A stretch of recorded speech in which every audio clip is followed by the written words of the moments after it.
In August 1952, an international caving expedition began descending into the Pierre Saint-Martin cave system, located in the Pyrenees along the border of France and Spain. At the time, it was considered the deepest known cave in the world. Among the team was Marcel Lubin, a 33-year-old French engineer and experienced cave explorer. He served as the second in command of the expedition, which was led by Belgian Professor Cossens.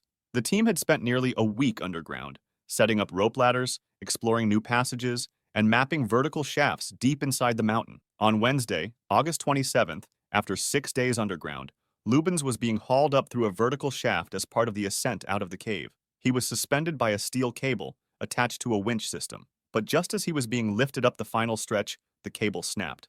Lubins fell 130 feet or almost 40 meters straight down a rock slope into the shaft. He survived the fall, but the impact left him severely injured with a broken back. He lost consciousness shortly after hitting the ground and fell into a coma. He was now lying 1,260 feet or 384 meters below the surface, inside one of the deepest parts of the cave system. Despite the immense difficulty, a rescue operation was launched.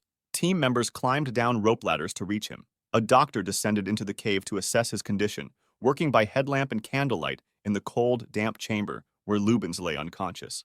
Despite the risks, a blood transfusion was performed in the cave, an extraordinary attempt at underground medicine. The rescue teams stabilized him as best they could.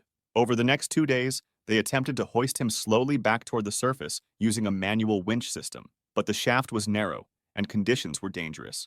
As the rescue progressed, rocks began to loosen inside the shaft. Falling debris now posed a danger not just to Lubins, but also to the cavers working below. On the evening of August 29th, after nearly 36 hours of rescue efforts, Marcel Lubins died underground.